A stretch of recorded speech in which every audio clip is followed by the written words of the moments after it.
Hi, so if you're struggling in answer writing for history option, I have a very good plan for you. How to understand the basics of answer writing along with the approach of toppers. And we call it very popularly Hawks. So we are starting the second batch of Hawks, which is going to help you understand how you can use different things in your answer writing and still make it very good from the examiner point of view. And how to do it in a specific time oriented manner, because हमारे पास एक दो साल नहीं है अपने आप को improve करने के लिए सिर्फ in the answer writing.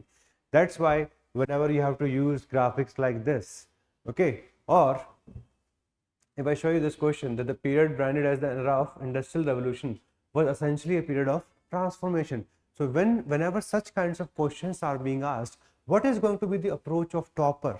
What kind of introduction will be written by them?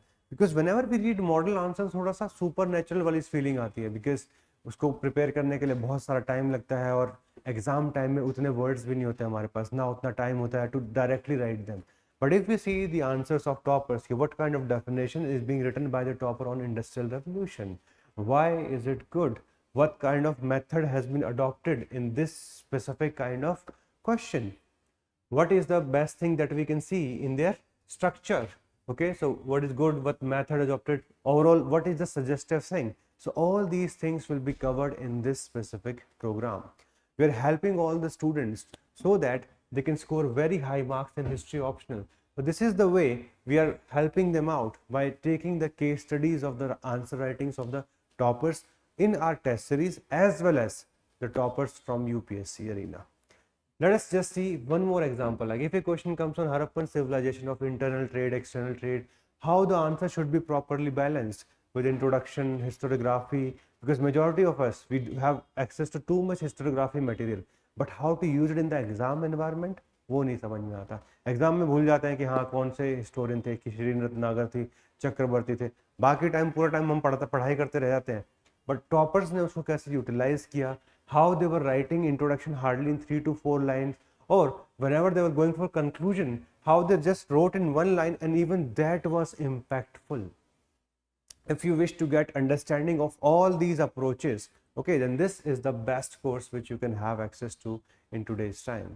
And we'll discuss कि भाई अच्छा है तो क्यों है, कौन सा method specifically उन्होंने adopt किया है. If we see from introduction point of view, तो source based introduction किया है, timeline based introduction किया है, context specific introduction किया गया है, या historiography को utilize करके introduction किया गया है, क्या approach उन्होंने choose की है. Whenever we talk about body structure, how the different keywords from the questions were used in order to divide them into multiple parts. In which part historiography का ज़्यादा रोल होना चाहिए, कैसे क्वेश्चन में historiography ज़्यादा लिखनी चाहिए, किस में कम लिख के भी काम चल जाता है. अगर आर्ट एंड आर्किटेक्चर से क्वेश्चन आते हैं तो उसमें किस तरीके की सब हेडिंग्स बननी चाहिए, कैसी डिटेल आपको याद करनी चाहिए, which specific information is more relevant than others whenever we studying any topic. ये सारी चीज़ों पे अगर आपको जजमेंट चाहिए अच्छी सी from the toppers, this is how it's going to be, कि कैसा डायग्राम काम कर जाता है यूपीएससी में. बिकॉज हम लोग बनाते नहीं, हमें लगता है कि हमारा तो बहुत गंदा होगा.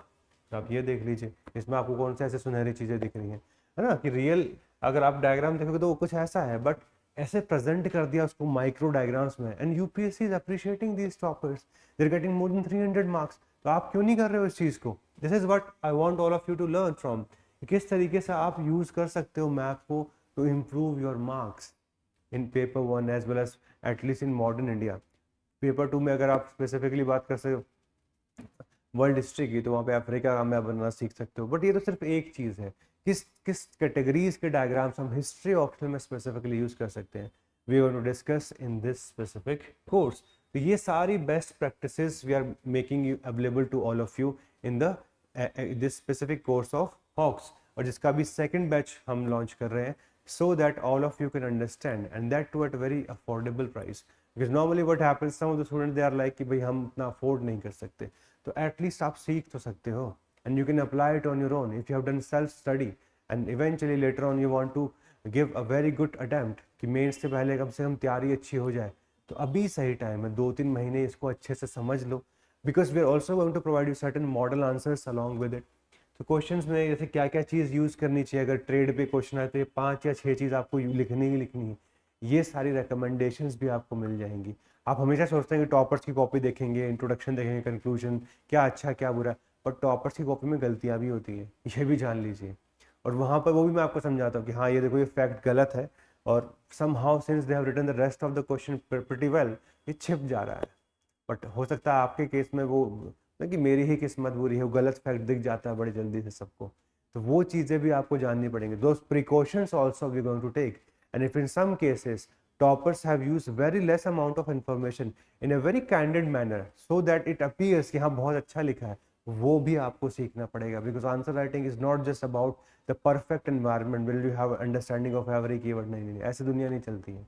और बहुत सारे क्वेश्चंस में क्रिएटिव राइटिंग करनी पड़ेगी, but doing that creative writing itself requires a very refined approach, and that you can see in the copies of the toppers कि हाँ 4 वर्ड आते थे लेकिन वो आराम से उसके ऊपर 100-150 वर्ड लिख के चले गए, एंड स्टिल इट अपीयर्स कि हाँ उनका अच्छा मार्क्स आने वाला है। तो ये सारी चीज़ें हम समझेंगे इस कोर्स के थ्रू। हर चीज़ के ऊपर एक कमेंट आएगा, कौन सा मेथड अडॉप्ट किया है कंक्लूजन के लिए, इंट्रोडक्शन के लिए, स्ट्रक्चरिंग के लिए। आराम से हम आपको ये सारी पीपीटीज भी शेयर करेंगे so that you can read them, revise them and implement them. ये सारी चीज़ें आपको इस कोर्स के अंदर मिलेंगी, ठीक है। सो अराउंड 15 हमारे एनरिचमेंट सेशन हो जाएंगे, इसके साथ में थीम्स जो इंपॉर्टेंट है टॉपिक वाइज वो आपको मिल जाएंगी।